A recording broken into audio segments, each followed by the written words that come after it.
It has become an intense and frightening time for many as they witness much of the ordinary and familiar fall away with seemingly nothing new or better to replace it. It is a time for allowing the ascension process to unfold without the interference of finite human plotting, planning, and thinking, because the human mind, regardless of how intelligent, is simply not equipped to fully grasp that which is infinite. Allowing is not doing nothing. It is not standing firmly in religious doctrine or tradition saying just give it to God or let God do it, expecting a three-dimensional concept of God to jump in and magically save the day and make everything right again by bringing back the good old days. Allowing is standing confidently in conscious awareness of God or Source or Divine Consciousness being the only law, cause, effect, reality, and power in spite of what may be going on in the outer scene. Allowing means ignoring the three-dimensional monkey mind that constantly whispers that you must to do this or that, fix this or that, say this prayer, light a candle, etc., and do it all in a certain way or bad things will happen. Remember, the human mind draws information from what is already known in the collective rather than from within. Allowing is a state of consciousness at rest in the realization that God's creations are, always have been, and can only ever be perfect and whole whether the material world looks that way or not.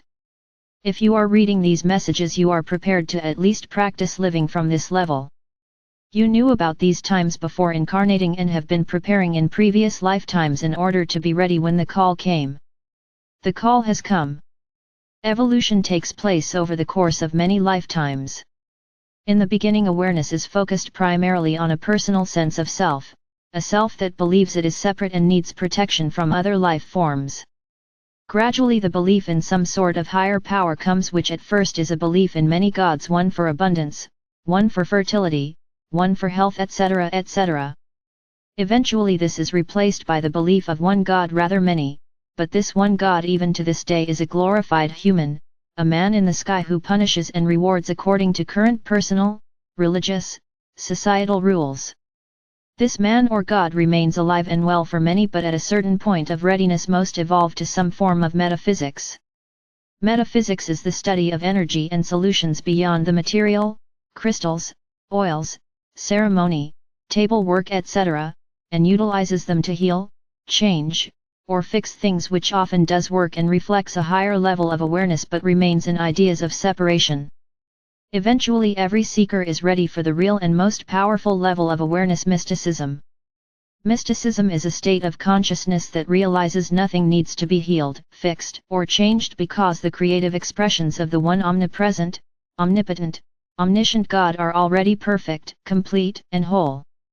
Resting in this awareness is allowing. Continuing to fight, resist, hope for, or desire three-dimensional concepts endows them with power and keeps them alive in the collective. The more you fixate on appearances in the belief that in and of themselves they possess power, especially during these times of intense energy, the more you feed the material concept. Divine consciousness remains the creative substance of form, whether it has become individually conditioned with error and falsehood or not. Good appearances are just as illusory as the bad ones. Both are material manifestations of personal and global states of consciousness filled with beliefs of duality, separation, and many powers. God is the only power. There are no other powers. How could an omnipresent God create anything unlike itself? What would it be made of? Nothing seen, heard, tasted, touched, or smelled has power in and of itself, in spite of what appearances may testify to. Everything believed to be a power, evil, disease, sin, war, lack, etc., etc., is only maintained and sustained by the energy it receives through being accepted as reality in consciousness. The consciousness of Master Jesus and other evolved masters held no belief of powers other than the one divine power.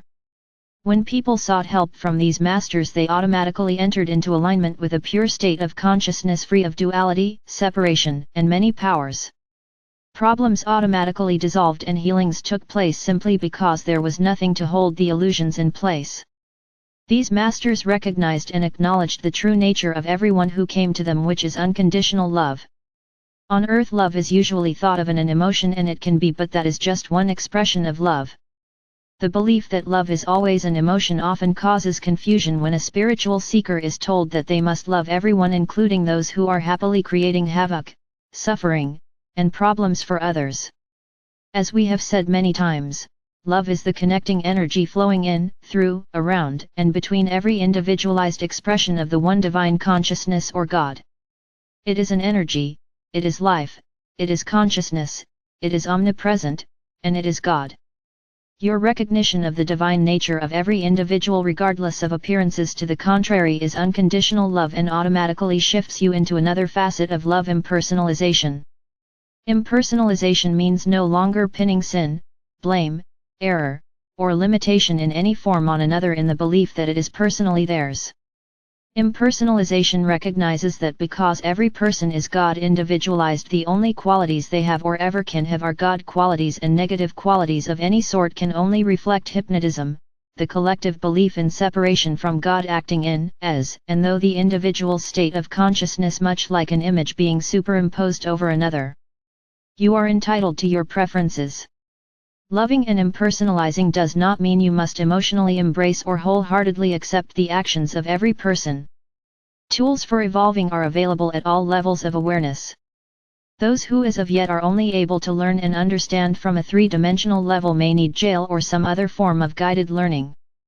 Impersonalization means that in spite of any and all appearances, you first and foremost silently acknowledge a person's true nature as divine being before taking whatever human footsteps may be necessary. Ways of living that were sufficient and workable even 1 year ago are no longer working as they once did because Earth's energy has and continues to rapidly change. Do not panic about what you see taking place around you at this time, but rather rejoice because the energies that created a world of duality and separation are being replaced by energies that are higher and more real. Much of what you see taking place at this time will not be permanent, but rather is serving to awaken a majority out of their comfortable status quo. Why would anyone want to continue living in or promoting a world of the past governed by duality, separation, and many powers unless it stands to benefit them in some way? Allow reality to live in, as, and through you, while lovingly and without regret let go of everything you once believed you had to have but no longer feel alignment with. Let your only prayer be, everything I have been seeking, I am allow. We are the Arcturian group.